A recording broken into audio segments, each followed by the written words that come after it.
east-west tie transmission line is activated.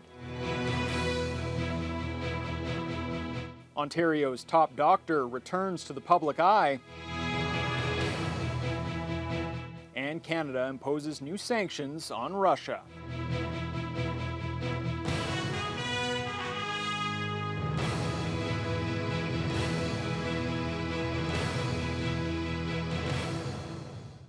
Good evening and thank you for joining us. The new east-west tie power line project has now been electrified. Officials with NextBridge and the Ontario government gathered in Wawa today to formally announce the activation of the massive project. Lee Noonan has more. More than 1,200 towers were built between Wawa and Shunya, running parallel to the existing Hydro One line. The $777 million east-west tie is intended to increase electrical capacity along the corridor and create redundancy, allowing power to continue flowing through one line if the other is ever down.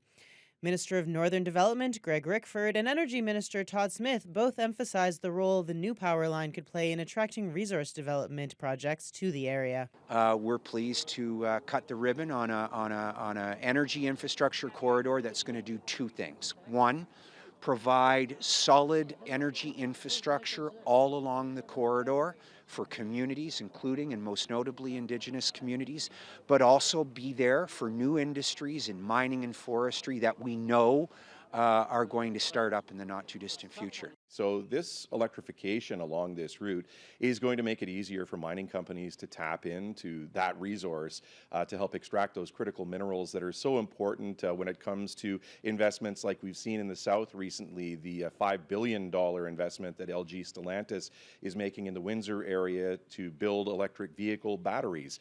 The project was a collaboration with Indigenous partners, with the province estimating that up to 60% of the project's construction workforce was Indigenous. Jennifer Tidmarsh, project director with NextBridge, the company that owns and operates the transmission line, says that many of the workers employed on the project received training that they continue to use today. And a lot of these people have gone on and made careers out of transmission line building. So there's quite a few projects that are happening, across Canada, and some of them have been moved to other projects. And some of them even have taken the skills that they learned on the East-West Tie and are getting jobs locally as well. According to Tidmarsh, the project is built to withstand weather conditions on the North Shore and is expected to last 84 years. The cost to the province will be included in electricity bills throughout Ontario for the lifetime of the transmission line. Lee Noonan, TBT News. Meanwhile, the Ontario and federal governments have taken another big step to four-lane Highway 1117 between Thunder Bay and Nipigon. Officials from both levels of government gathered near Dorian over the weekend to announce a $107 million contract to twin another large section. Vasilios Bellows reports. Kenora Rainy River MPP Greg Rickford made the announcement in Dorian about the $107 million project, which is expected to create 750 jobs.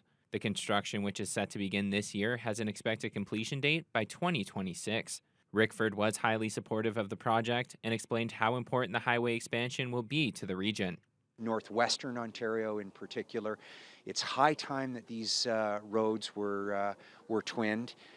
Northern, but Northwestern Ontario in particular is really one of the only sections left to twin. So I hope today is really about a legacy that moving forward within the next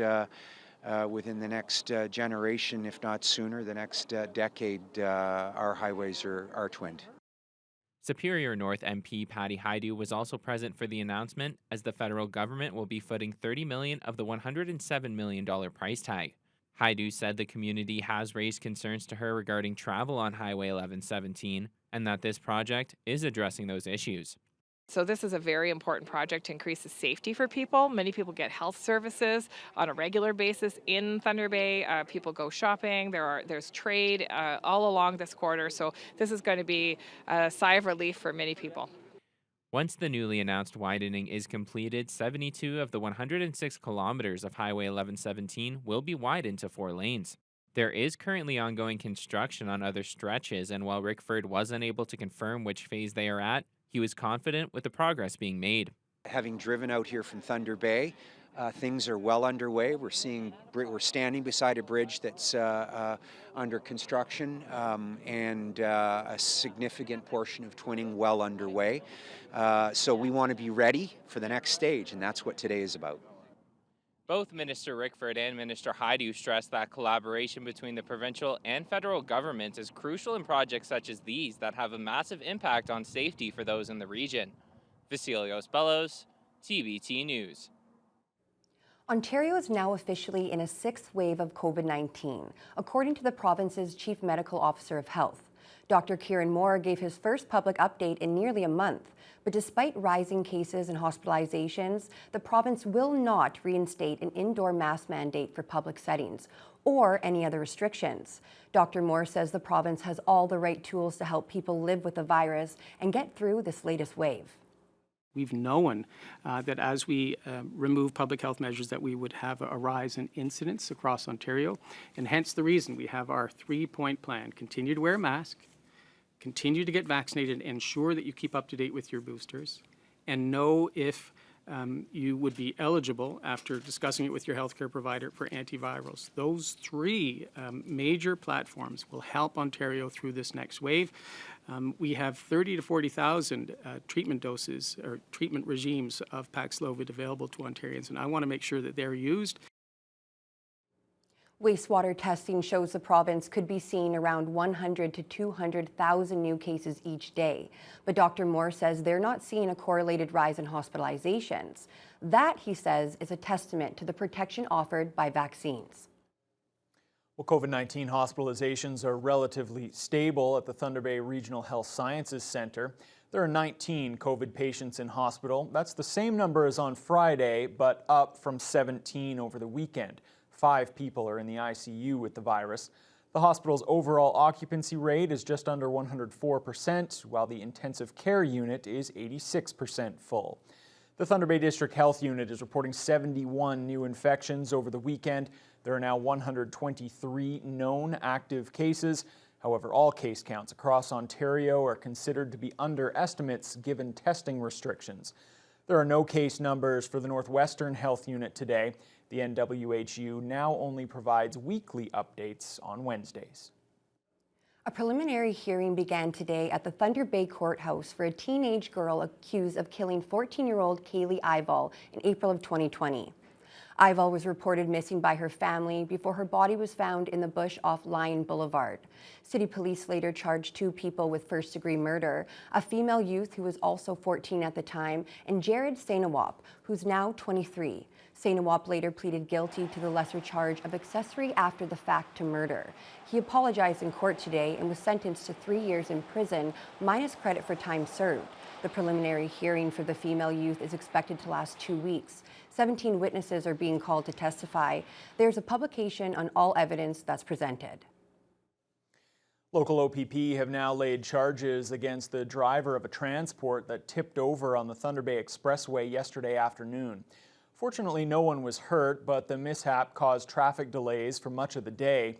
The OPP investigation determined the rig had been involved in a collision in Saskatchewan several days earlier and was ordered to be taken off the road for repairs. The transport was carrying peat moss. It was turning left off Dawson Road onto the expressway when the load apparently shifted and caused it to tip over. The driver, a 41-year-old man from Brampton, has been charged with careless driving. The company that owns the truck has also been charged with permitting the operation of an unsafe vehicle. Confederation College's Aviation Centre has received significant funding from the 3 levels of government to expand its training capacities. A total of $3 million is coming from the Northern Ontario Heritage Fund, FedNor, and the Thunder Bay CEDC. The announcement came this morning. The province is providing $1.5 million, and Ottawa is contributing $1 million. Excitement is high at the college facility near the airport, which is set to bring in a number of new pieces for its pre-technology aviation, aircraft mechanic, and flight programs. By next semester, students will be able to use the 5 new Cessna aircrafts worth roughly $600,000. Also acquired with that money are 2 state-of-the-art multi-engine flight simulators. Colin Kelly, the Dean of College for the School of Aviation, expects the upgrades to increase enrollment up to 70 students. The intent of the funding is not only to update the equipment, but also to allow us to add more students, because the upgraded equipment will allow us to be more efficient in what we do. So for example, if we have new equipment in here, we can train more students at once on the static fleet. The college has developed an international reputation for its training for technicians and all kinds of different allied professions for the aviation sector. And it's great to have Thunder Bay on the map in that way, that students from all over the world are choosing to come here. Really forecasting a huge shortage of both pilots and aircraft mechanics. And of course, with COVID, it really set things back a lot, but it's projected to, and we're seeing it already, to pick up again the need for both pilots and aircraft mechanics. The NOHFC announced other investments today as well, including more than $477,000 for Oliver Papunj to build a car museum. The already constructed building next to Pioneer Village will hold a number of antique cars and other collectibles, which were previously housed at a former museum on Roslyn Road. With gas prices still hovering near $2 a litre here in Northern Ontario, the provincial NDP tried to force a vote at Queen's Park today to have rebate checks distributed across this region. But that vote didn't happen. Whereas Northerners need help now and cannot wait 3 months for relief, therefore the Legislative Assembly calls on the Ford government to deliver real relief for Northerners by immediately issuing a one-time rebate of $200 per household to offset the rising cost of living in Northern Ontario. In response to the NDP's call, the Ford government moved to stall the vote on the rebate indefinitely. Government officials instead decided to focus on Bill 111, which would lower the gas tax across the province. But the NDP notes that plan doesn't require gas companies or other retailers to actually maintain a lower price. The opposition adds that the government's own calculations only show an average savings of about $45 over 6 months. Still, Government House Leader Paul Calandra touted the benefits of the PC bill as the reason for blocking debate on the NDP's proposal. I hope that later on today, they will work with us and will help pass those reductions in taxes for all of Ontarians, not just Northern Ontarians, but for all of Ontarians, Speaker. And given that we have a bill on the table today in order to do that for the people of the province of Ontario, Mr. Speaker, I think it is vitally important that we focus our energies on that. And that is why, Mr. Speaker, I move adjournment of this debate.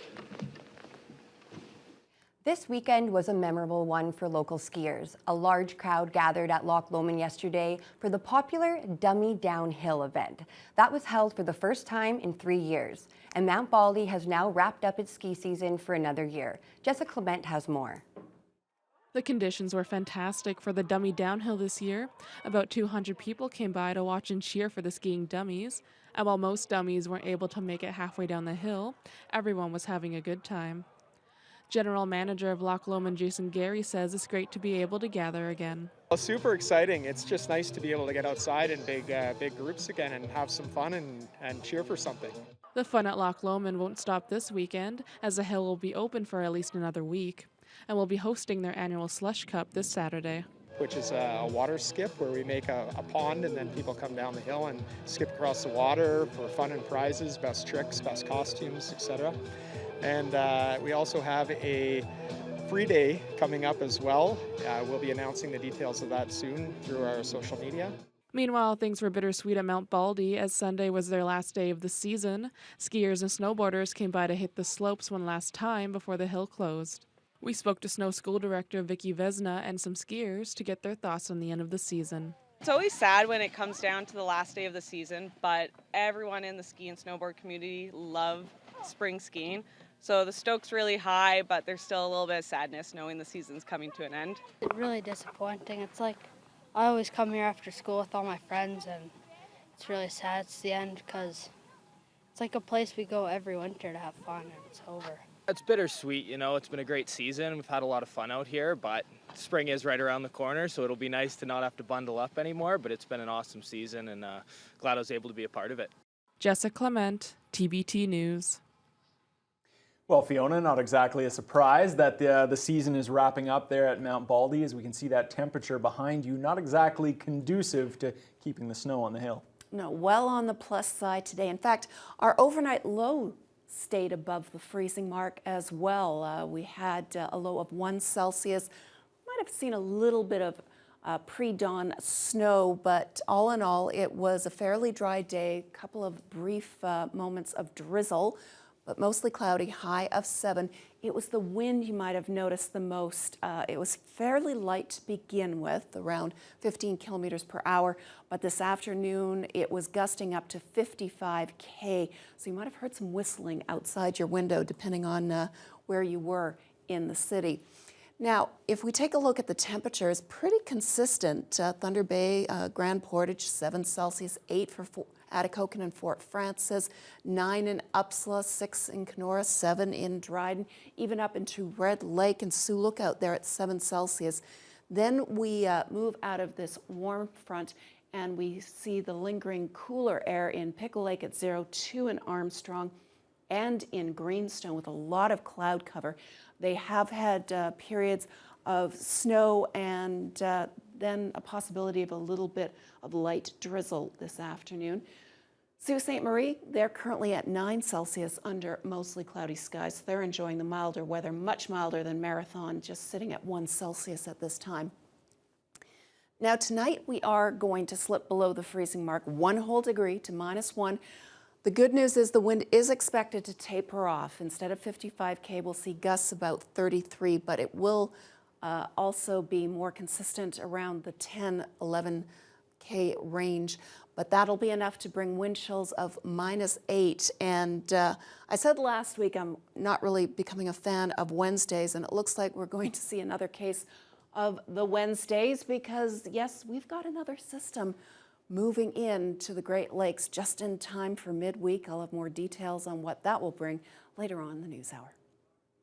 Thank you so much, Fiona. Well, with the war in Ukraine happening still, Ukraine is now starting to worry that it's entering a dangerous new phase. We'll have more on that after the break. Tens of thousands have been killed there, and still, the Russians won't end their offensive.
Ukrainian President Volodymyr Zelensky is warning that the war in his country is entering a new wave.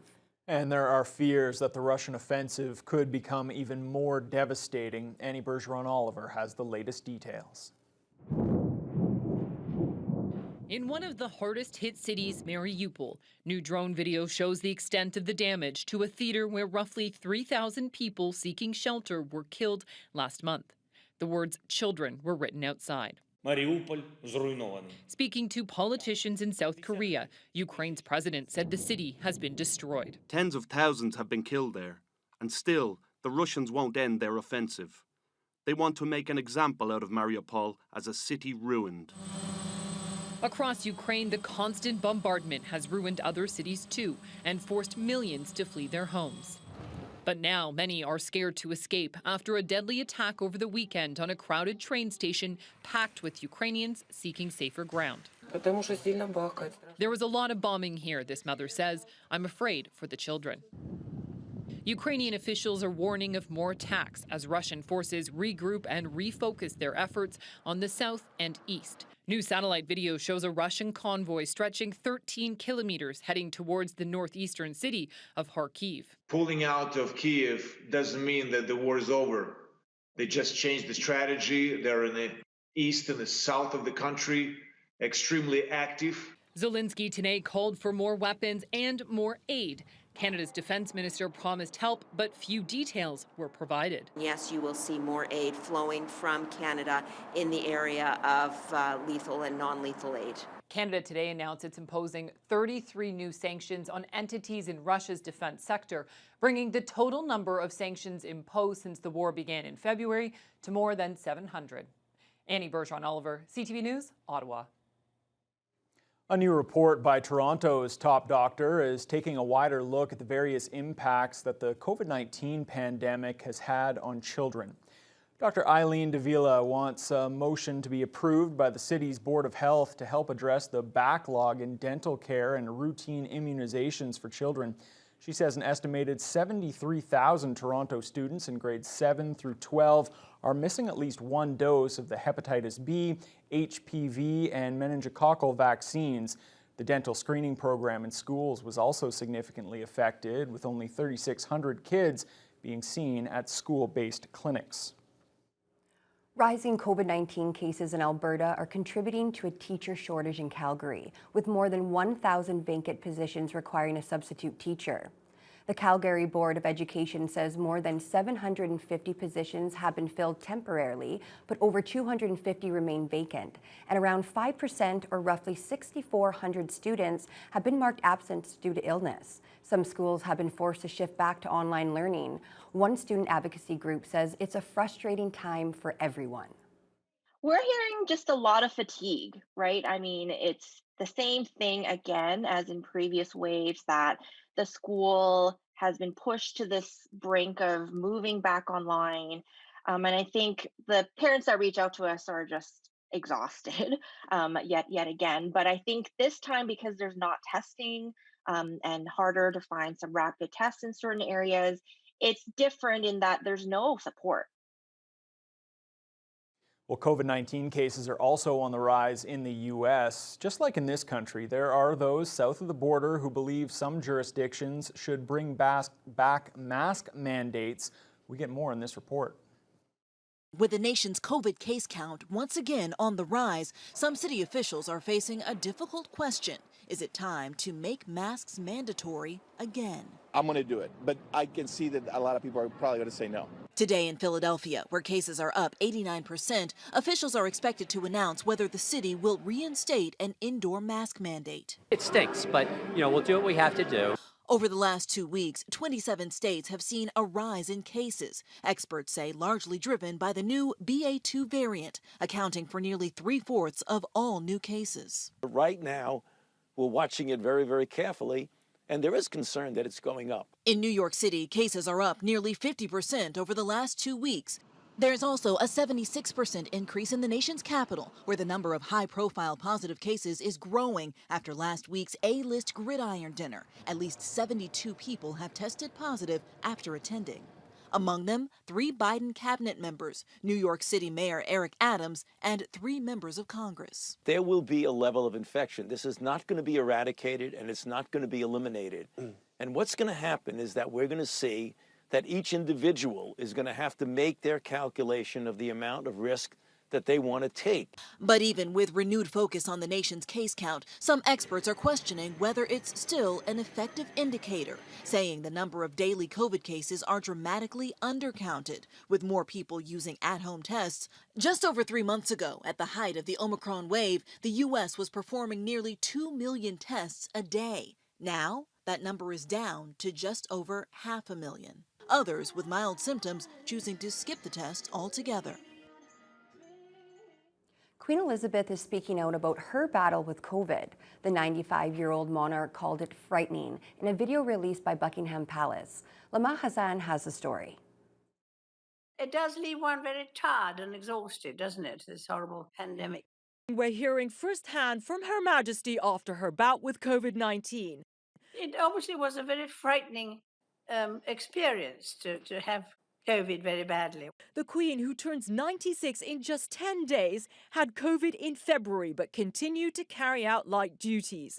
The palace described her condition then as mild cold-like symptoms. The interview released overnight by the palace took place last Wednesday to celebrate the opening of a new wing in honor of the Queen. She spoke with hospital staff and Asif Hussain, who lost his father and brother to COVID.